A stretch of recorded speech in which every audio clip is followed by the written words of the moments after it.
오늘 저희들에게 주시는 하나님의 말씀은 요한일서 4장 17절로 21절까지 말씀되겠습니다. 하나님의 말씀 요한일서 4장 17절로 21절까지 말씀을 함께 합독합니다. 이로써 사랑이 우리에게 온전히 이룬 것은 우리로 심판날에 담대함을 가지게 하려 함이니 주의 어떠하심과 같이 우리도 세상에서 그러하니라. 사랑 안에 두려움이 없고 온전한 사랑이 두려움을 내어 쫓나니 두려움에는 형벌이 있음이라. 두려워하는 자는 사랑 안에서 온전히 이루지 못하느니라. 우리가 사랑하면 그가 먼저 우리를 사랑하셨음이니라. 누구든지 하나님을 사랑하노라고 그 형제를 미워하면 이는 거짓말하는 자니 보는 바 그 형제를 사랑치 아니하는 자가 보지 못하는 바 하나님을 사랑할 수가 없느니라.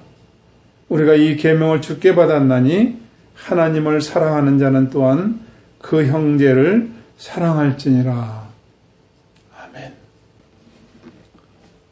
기도하고 말씀 나누겠습니다. 하나님 아버지, 오늘도 하나님의 말씀이 바르게 권세 있게 전해질 수 있도록 성령께서 부족한 저를 사용하여 주시옵소서.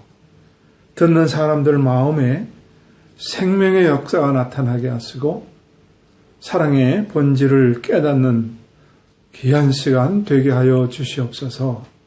예수님의 이름으로 기도하옵나이다. 아멘. 성경에는 사랑에 대한 이야기가 많이 나옵니다. 오늘 본문 요한일서 4장에서도 많은 사랑이 언급되고 있고 고린도전서 13장에도 사도 바울이 언급되는 사랑이 있습니다. 근데 두 사도가 말하는 사랑의 내용은 완전히 상이합니다. 우선 사도 바울이 말하는 고린도전서 13장의 사랑은 방언과 천사의 말을 한다 할지라도 사랑에 기초하지 않으면은 소리나는 구리와 울리는 꽹과리와 같다 그랬습니다. 이 초대교회의 그 방언은 성령을 받은 표시요 예수를 믿는 증표였거든요. 그런데도 사랑이 없으면은 그건 아무것도 아니라는 겁니다. 예언하는 능이 있어서 모든 비밀을 알고 산을 옮길 만한 능력이 있어도 사랑이 없으면 아무것도 아니라는 거예요. 우리가 사는 이 시대는 불확실성 시대를 살고 있습니다. 코로나 바이러스 하나만 가져도 이게 언제 끝나는 건지, 그 이후는 어떤 세상이 올지 참 예측하기 어렵습니다. 미래학이 각광을 받는 시대에 살면서 예언하는 능, 모든 비밀을 알아도 사랑이 없으면 이것도 아무것도 아니라는 거예요. 엘빈 토플러가 얘기한 제3의 물결, 제4의 물결은 이미 고전이 됐습니다. 지금은 AI 시대입니다. 컴퓨터에서 모든 것들을 얻어내고 컴퓨터가 많은 일을 해결합니다. 그런데 이런 모든 것을 알아내고 또 산을 하나를 옮기는 만한 믿음이 있어도 사랑이 없으면 아무것도 아니라는 겁니다. 더 나아가서 내게 있는 모든 것으로 구제해도 사랑이 없으면 또 이것도 아무것도 아니라는 거예요. 여러분, 우리가 지금 자본주의 시대를 살지 않습니까? 거의 돈이 하나님 자리에 와 있습니다. 돈 없으면 아무것도 못합니다. 젊은이들이 결혼을 포기하고 출산을 포기할 만큼 돈의 힘은 대단합니다. 그래서 교회 안에도 상업주의적인 기독교, 성공하고 부자 되는 것, 이런 것들이 주를 이루고 있는데, 이렇게 중요한 돈, 이 모든 것을 다 동원해서 구제를 했습니다. 좋은 일 했어요. 그래도 사랑이 없으면 아무것도 아니라는 겁니다. 또 내 몸을 불사르게 내어줬습니다. 나라를 위해서 기꺼이 한 목숨 바쳤습니다. 정의를 위해서 불의와 싸우다가 내 목숨을 내어놓았습니다. 친구를 위해서 수많은 전쟁 영웅들이 목숨을 내놨습니다. 그래도 이것이 사랑에 기초하지 않으면 다 소용이 없다는 거예요. 고린도 교회에는 은사가 많았잖아요. 방언이라든지 예언이라든지 신유라든지 은사를 지향하는 이 교회를 향해서 사랑이 없으면 아무것도 아니다. 우리가 생각할 때 은사가 있으면은 좀 더 믿음이 좀 탄탄해질 것 같은데요. 돈이 있어야 구제도 하고 선교도 하고 그럴 것 같은데요. 산을 옮길 만한 어떤 믿음의 능력이 있어야 믿음의 어떤 담력도 얻고 내 몸을 불사르게 하는 그런 순교의 열정이 있어야 될 것 같은데 왜 바울은 사랑에 기초하지 않은 것은 다 헛가라고 했을까? 사랑에 기초하지 않으면 아마 선행도 자기 만족이 될 수 있습니다. 누굴 도와주면서 내가 내 마음 만족하는 거. 사랑에 기초하지 않으면 믿음, 내가 뭘 해냈어 하는 자기 과시가 될 수 있습니다. 하나님의 사랑에 기초하지 않으면 구제를 해요. 내 것을 다 가지고 누구에게 도움을 줍니다. 근데 그것이 자기 의가 될 수 있습니다. 그래서 사도 바울은 사랑에 대해서 아무 소용이 없다. 사랑에 기초해야 된다. 그렇게 말합니다. 그럼 이 사랑이 뭘까요? 여러분, 이 사랑을 정의할 수가 있겠습니까? 사랑이 정의되면 더 이상 사랑이 아니다. 그래서 사랑은 정의할 수가 없다. 이런 글도 있습니다. 그런 것 같아요. 여러분, 이 눈물을 정의할 수 있습니까? 눈물을 놓고, 화학적으로, 물과 염분이 섞였다. 이렇게는 말할 수 있겠죠. 그러나, 이 정의가 맞을 수 있을까요? 사별한 사람들이 있습니다. 배우자를 먼저 보내고 흘리는 눈물이 있습니다. 사랑하는 자녀를 먼저 보내고 가슴 찢는 아픔을 느끼며 흐르는 눈물이 있습니다. 그 눈물을 향해서 물과 염분이야 이렇게 정의할 수 있습니까? 또 시집가는 딸을 보내면서 부모가 훔치는 눈물 방울이 있습니다. 그때 그 눈물을 향해서 물과 염분이야 이렇게 얘기할 수 있는 것은 아닌 것 같습니다. 눈물이 정의가 안 되듯 아마 사랑도 정의가 안 돼서 바울은 고린도전서 13장에서 사랑은 해놓고 15가지의 속성을 말하는데 사랑은 오래 참는 거다. 이렇게 시작해서 끄트머리에는 모든 것을 견디느니라 그랬어요.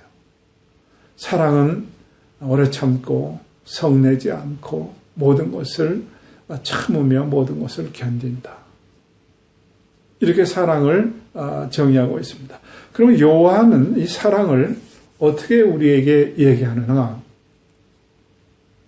요한은 하나님이 우리를 먼저 사랑했다. 우리가 사랑한 것이 아니다. 하나님이 우리를 먼저 사랑했다. 그렇게 말하면서 하나님은 사랑이다 그랬어요. 요한일서를 통해서 우리가 하나님의 사랑의 본질이 뭔가 하는 것에 대해서 나눌 때 하나님의 사랑은 독생자 성육신하셨다. 그렇게 사람으로 오신 하나님이 화목 제물이 되셨다. 우리의 죄를 위해서 죽으셨다. 이것을 십자가 아니겠습니까? 그렇게 정의하고 있습니다. 요한복음 3장 16절에 요한은 요한복음에서 하나님이 세상을 이처럼 사랑하사 독생자를 주셨는데 누구든지 저를 믿는 자는 멸망치 않고 영생을 얻겠다 그랬어요. 하나님의 사랑이 독생자로 오셨는데 누구든지 믿기만 하면 됩니다.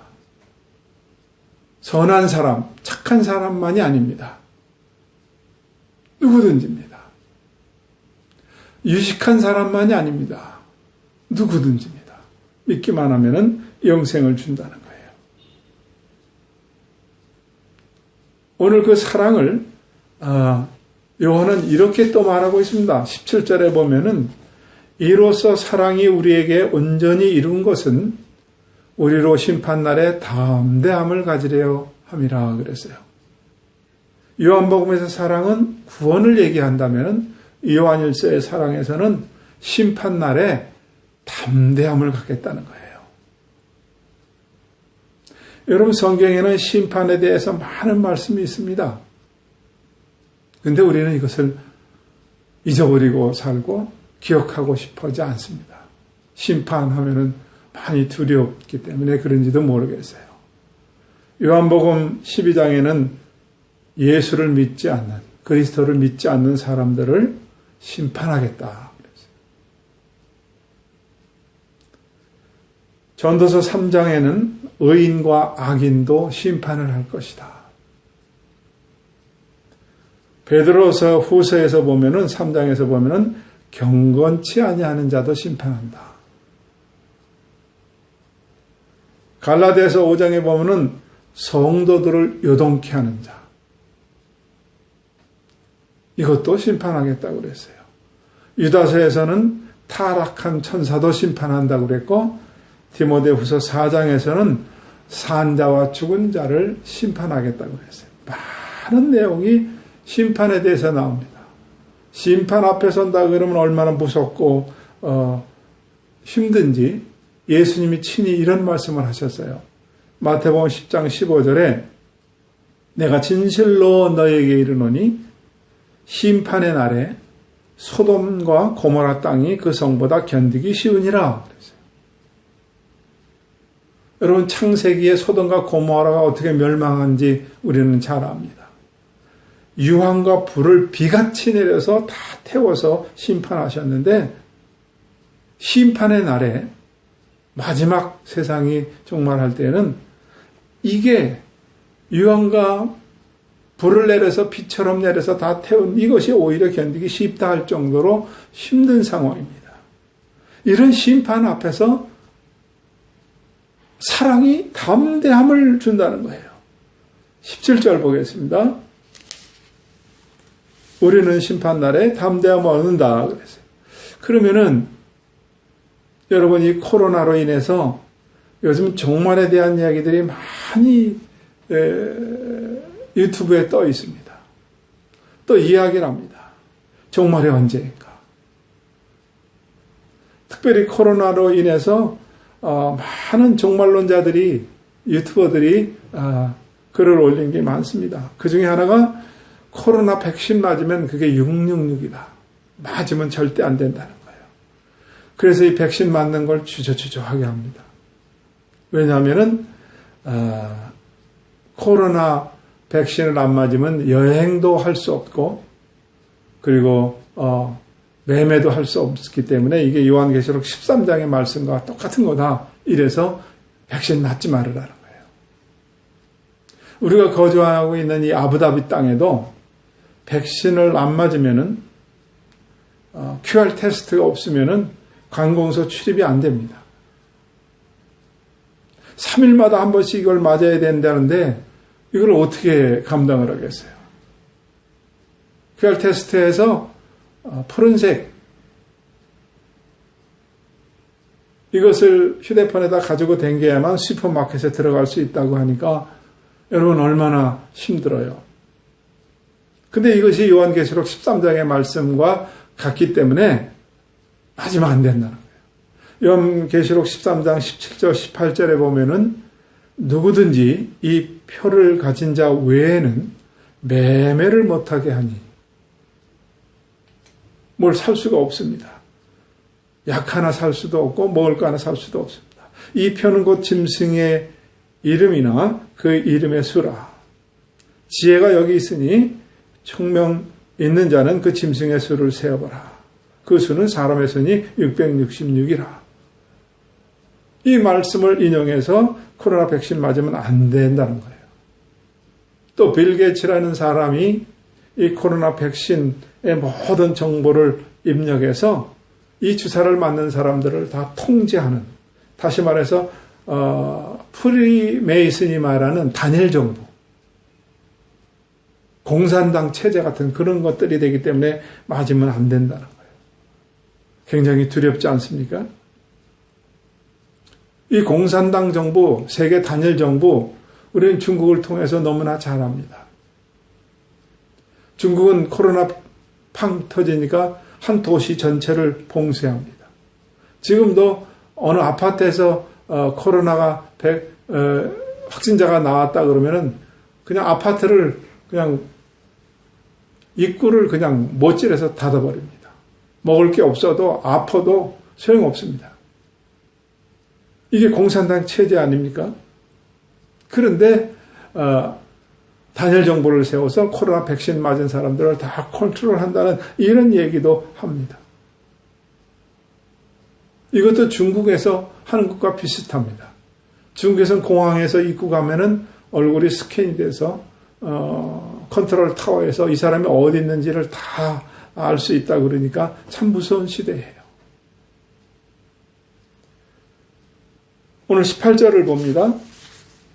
사랑 안에 두려움이 없고 온전한 사랑이 두려움을 내어 쫓나니 두려움에는 형벌이 있음이라. 두려워하는 자는 사랑 안에서 온전히 이루지 못하였느니라. 사랑 안에 있으면 두려움이 없어야 되는데, 심판 안에 담대함을 얻어야 되는데, 두려움을 갖게 된다면 온전한 사랑이 없다는 거예요. 그 두려움에는 형벌이 있다는 거예요. 참 어려운 시대에 살고 있습니다. 몇 달 전에 이 코로나로 너무 힘드니까 순복음 교회에서 담임 목사님이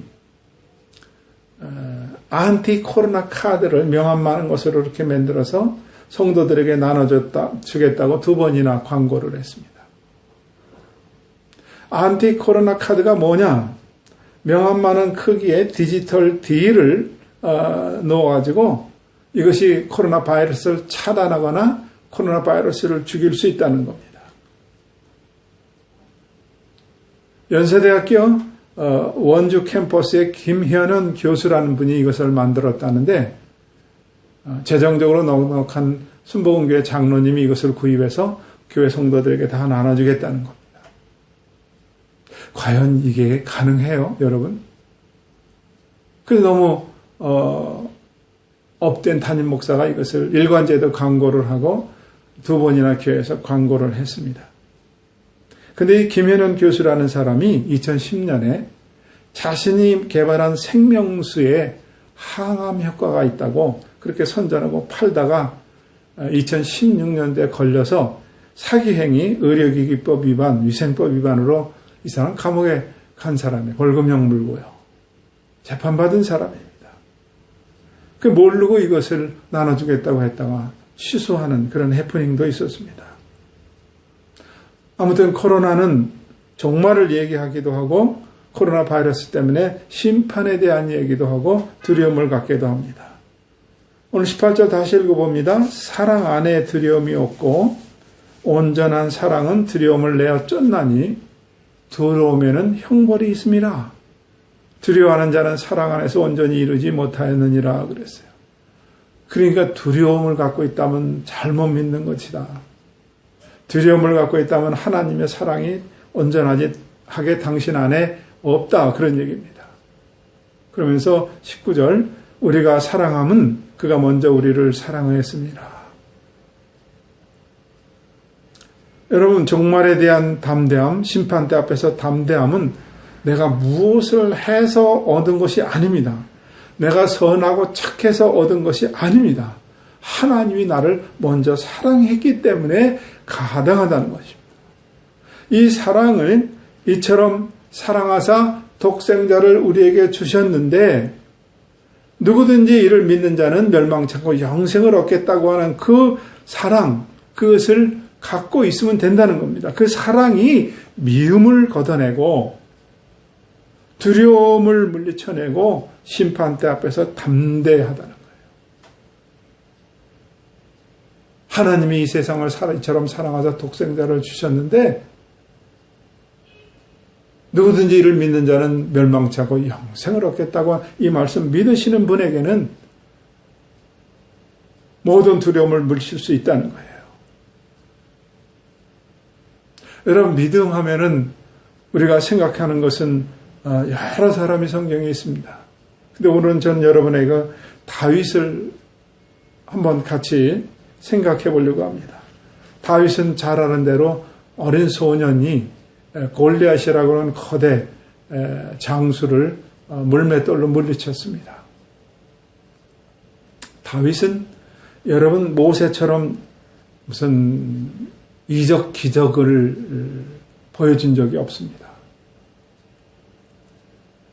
홍해를 가르거나 반석에서 물을 내거나 이런 기적을 보지 못했습니다. 내지 하지도 못했습니다. 엘리야처럼 비가 안 올 때 기도했더니 하늘에서 비가 내렸다 이런 것도 없습니다. 다니엘처럼 사자굴에 들어갔는데 사자가 먹지 못했고 풀무불 속에 들어가는데 불이 다니엘을 태우지 못했다는 이런 경험도 없습니다. 다윗은 성결한 삶을 산 사람도 아닙니다. 간음도 하고 간접 살인도 했습니다. 사울에 쫓겨서 도망가서 적진에 숨어서 은신했었습니다. 그 적진에 숨고 보니까 그 적장이 이건 다윗 왕 아니냐 죽이려고 할 때 침을 질질 흘리고 미친 척해서 살아남았습니다. 자식들의 반란을 일으켜서 맨발로 울며 도망간 늘 전쟁 속에서 한 번도 편할 날이 없었습니다. 그런데 이 다윗이요, 여호와는 나의 목자시니 내게 부족함이 없다고 고백을 합니다. 또 하나님이 자기 이름을 위하여 나를 의의 길로 인도할 거라는 고백을 합니다. 여러분, 이거 얼마나 대단한지 모릅니다.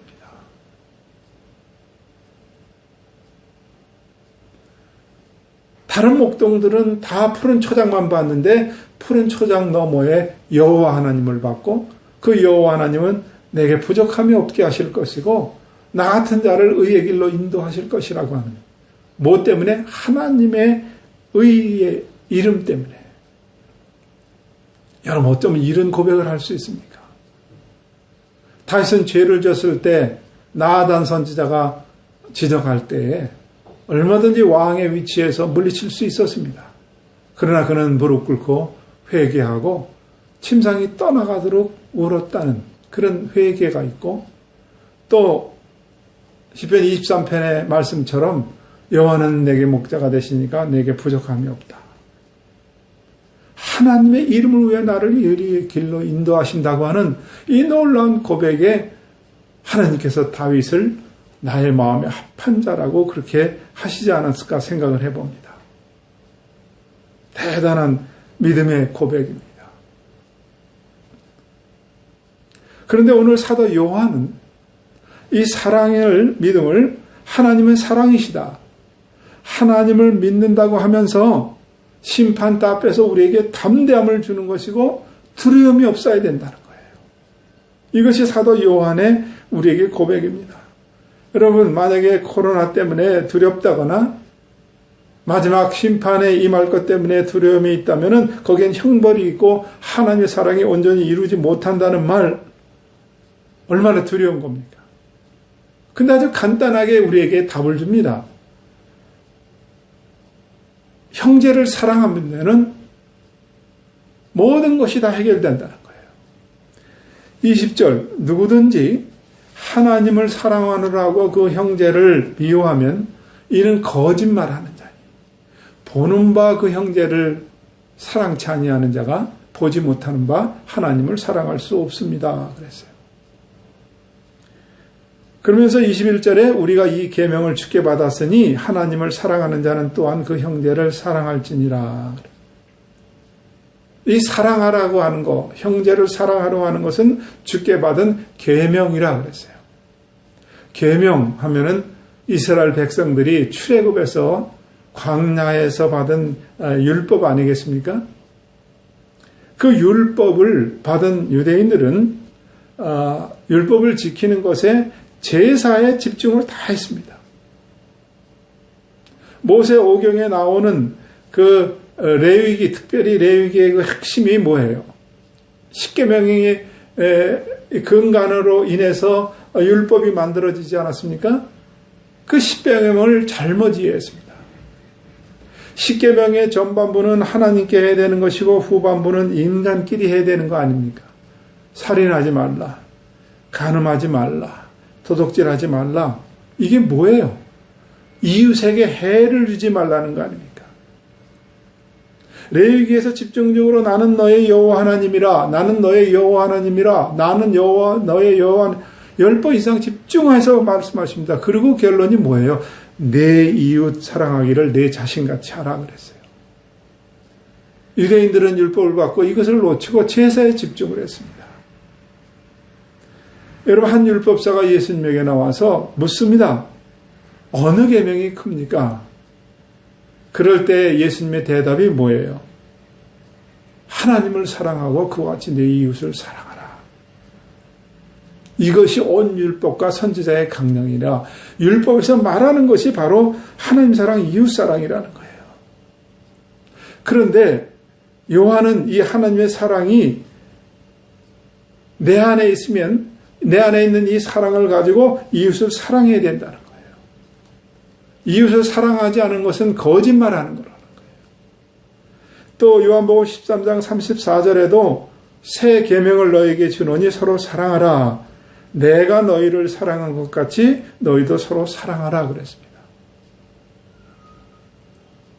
새 계명을 줬어요. 이것도 사랑하라는 거예요. 그러니까 율법도 핵심은 사랑이요. 새 계명도 사랑이요. 모든 것이 사랑으로 결론을 맺습니다. 이제 심판 날이 임하게 되면은 여러분 종교적인 행위가 아닙니다. 코로나 때문에 종말론자들이 많이 등장하니까 흰옷을 입고 모여서 찬송 부르고 준비해야 되는가? 이런 게 아닙니다. 어느 사람들은 영적 체험을 해야 된다. 하나님의 음성을 듣고 준비를 해야 된다. 이런 거 아닙니다. 심판의 날, 종말의 날이 임하려면은 우리는 어떻게 준비해야 되는가?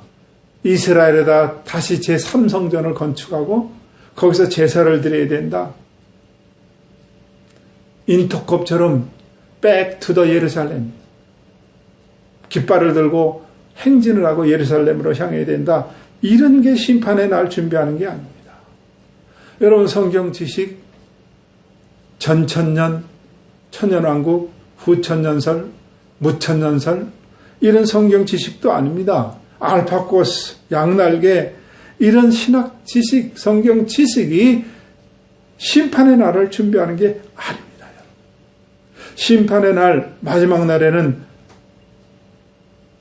독생자, 성육신하신 예수님이 화목제물로 이 땅에 오셔서 십자가에 죽으셨다고 하는 이 십자가의 은혜를 갖고 있느냐? 이 사실을 받아들인 자는 그리스도의 영이 있는데 그 그리스도의 영이 내 안에 있는데 그 그리스도의 영이 형제를 사랑할 때에 심판대 앞에서 담대함을 얻는다고 아주 쉽고 간단하게 답을 해주셨습니다. 여러분 이거 믿습니까? 이렇게 준비하는 겁니다. 심판의 날 마지막을 이렇게 준비하는 겁니다. 잘 들으세요. 마지막 말씀을 드립니다. 예수님이 초림을 하셨습니다. 이스라엘 베들레헴 마을간에 오셨습니다. 율법을 가지고 있었던 바리새인들, 대제사장, 서기관들, 소위 말하는 율법의 전문가들이 예수님의 초림을 몰랐습니다. 이들은 율법을 잘 지켜서 안정된 자리에서 안정되게 사는 것을 믿음이라고 생각했습니다. 그래서 이들은 예수님의 초림을 모르고 동방박사들이 예수님의 오심을 와서 경배했습니다. 그럼 예수님의 재림일, 다시 예수님이 오신다고 할 때 여러분 누가 재림을 맞을 수 있습니까? 누가 신부가 돼서 맞을 수가 있습니까? 요즘 교회는 번영신학, 성공신학이 가득합니다. 상업적 기독교가 교회 안에 가득 차 있습니다. 이거 가지고는 바리새인, 제사장, 서기관처럼 예수님의 재림을 맞을 수가 없습니다.